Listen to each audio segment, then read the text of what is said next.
এমন কিছু সংখ্যালঘু মুখ বা এমন কিছু বুদ্ধিজীবী বা সমাজের বিশিষ্টজন থেকে শুরু করে এমন কিছু সংখ্যালঘু মুখকে তারা এখন থেকেই খুঁজতে চাইছে, এমন খুঁজতে চাইছে যে 2026-এর বিধানসভা নির্বাচনে তারা চাইছে যে তাদেরকে প্রার্থী করার বিষয়ে।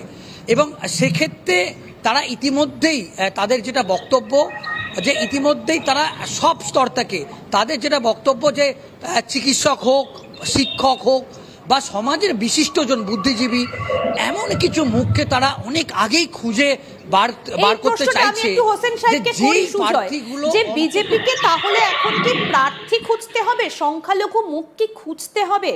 আমি হোসেন সাহেব, আপনি সংখ্যালঘু সেলের একজন নেতা, আপনি সংখ্যালঘু সেল হেডও করেছেন, দেখেছেন পুরো বিষয়টাকে খুব কাছ থেকে, কিন্তু এখন প্রশ্ন হচ্ছে যে তাহলে কি 294টা আসনের জন্য প্রার্থী খুঁজতে হচ্ছে মানে এই শব্দটা প্রয়োগ করতে হচ্ছে বিজেপিকে এখন, যে তারা খুঁজে বের করবেন, মানে তৈরি নেই?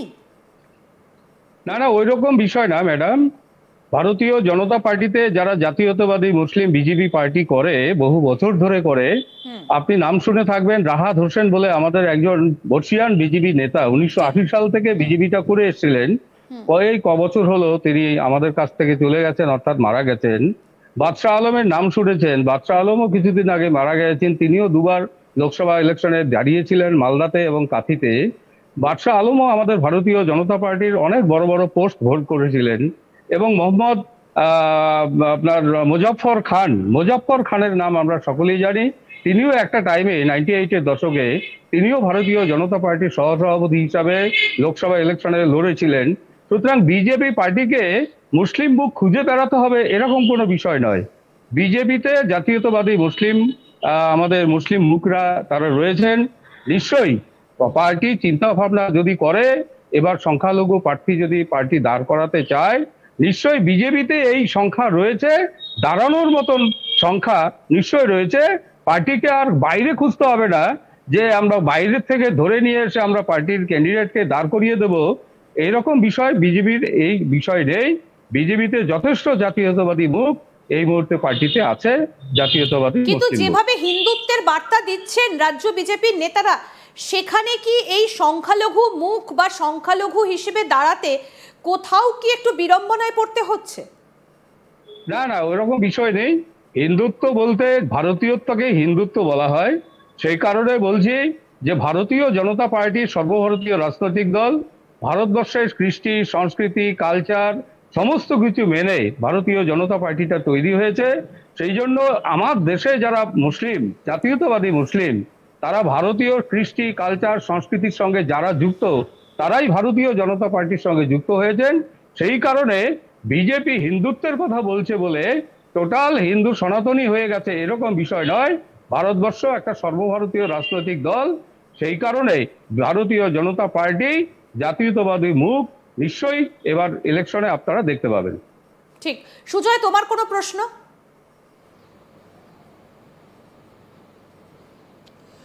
দেখো, আমরা যেটা আলিদার থেকে জানতে চাইবো, আলিদা, এরকম আমাদের কাছে খবর এসছে যে বেশ কিছু সংখ্যালঘু অধ্যুষিত আসন সেটা বিজেপির তরফ থেকে একটা আইডেন্টিফাই করা হচ্ছে। সেই বিষয়টা একটু হোসেন সাহেবের কাছে জানতে চাও। সুজয়, এটাই যদি জানতে চাও যে কোন কোন জায়গাগুলো, হোসেন সাহেবের কাছে নিশ্চয়ই সেটা পরিষ্কার রয়েছে, তুমি যদি একটু জানতে চাও সেই বিষয়টা। একেবারে আলিদা, যদি সেই বিষয়টা যদি তুমি একটু স্পষ্ট করো। আমাদের কাছে এরকম একটা খবর এসছে যে সার্ভে করা হয়েছিল, সেই সার্ভেতে একটা বিষয় স্পষ্ট উঠেছে যে বেশ কিছু আমাদের রাজ্যে এরকম আসন আছে, অন্তত প্রায় 8-10টি জেলাতে, যেখানে সেই আসনগুলোই একেবারে সংখ্যালঘুরাই একদম মেজর ফ্যাক্টর। তো সেই আসনগুলোকেই মূলত টার্গেট করা হচ্ছে। যদি আলিদা সেই জেলাগুলোর নাম বা সেরকম কয়েকটি স্যাম্পল আসন যদি তুমি আমাদের বলো। দেখুন, মালদা এবং মুর্শিদাবাদ সংখ্যালঘু প্রধান জেলা, মানে 50% ক্রস করেছে। অপরদিকে দক্ষিণ 24 পরগনা এবং একইভাবে কলকাতারও 2-1টি জায়গায় বিচ্ছিন্নভাবে, যেমন মেটিয়া ব্রুজের কথা বলা যেতে পারে, এরকম কিছু জায়গা স্পট আছে যে স্পটগুলোতে মাইনরিটি ভোটার সব থেকে বেশি, নিয়ার অ্যাবাউট 80%-এর উপরও অনেক সিট আছে। স্বাভাবিক কারণে যেখানে মাইনরিটিরা মোটামুটি ফ্যাক্টর হয়ে দাঁড়ায়, এইরকম একটা ডিসিশন মেকার হয়ে দাঁড়ায়, এরকম বহু জায়গা আছে যে ভারতীয় জনতা পার্টি সেই জায়গাগুলোতে আমরা দুর্বল হয়ে আছি। সেই জায়গায় যদি আমরা জাতীয়তাবাদী মুখ ভারতীয় জনতা পার্টিতে মুসলিম মুখ যদি আমরা এবারের ইলেকশনে আমরা পেয়ে যাই, নিশ্চয়ই আমরা জবরদস্ত একটা লড়াই আমরা এই ইলেকশনে আমরা করতে পারবো মাইনরিটির প্রধান এলাকাগুলোতেই। অপরদিকে মাইনরিটি বাদেও যে সমস্ত হিন্দু এলাকাগুলো যে সমস্ত সিটে রয়েছে, সেখানেও প্রায় 20%-এর উপরে 30%-এর মধ্যে যে সমস্ত মুসলিমরা বসবাস করে, সেই এলাকাতেও কিন্তু প্রভাব বিস্তার করা যাবে যদি মাইনরিটি মুখ আমরা মাইনরিটি এলাকাগুলোতে আমরা প্রার্থী হিসাবে আনতে পারি। অপর পক্ষে হিন্দু প্রধান এলাকাতেও তার একটা প্রভাব। অর্থাৎ আপনি বলছেন যে দলের মধ্যে হিন্দু মুসলিম কোনো পার্থক্য নেই। হোসেন সাহেব, আপনি বলছেন যে দলের মধ্যে হিন্দু মুসলিম কোনো পার্থক্য ভেদাভেদ নেই। দেখুন, মাননীয় প্রধানমন্ত্রী পরিষ্কার তার বক্তব্যে বলেছেন, আমরা কিন্তু সবার জন্য সবকা সাথ সবকা বিকাশ সবকা বিশ্বাস। তাহলে একটা প্রশ্ন স্যার আপনার কাছ থেকে জানতে ইচ্ছে করছে, শুভেন্দু অধিকারীরা যে ধরনের বক্তব্য আমরা বারবার করে শুনি যে হিন্দু হিন্দু হিন্দু, এই ধরনের বক্তব্যই তো আমরা বলতে শুনি, তাহলে কি আপনি বলতে পারেন যে 2026-এ মুখ্যমন্ত্রী পদপ্রার্থী হিসেবে কোনো সংখ্যালঘু মুখকে সামনে রেখে বিজেপি এগোতে পারবে কি?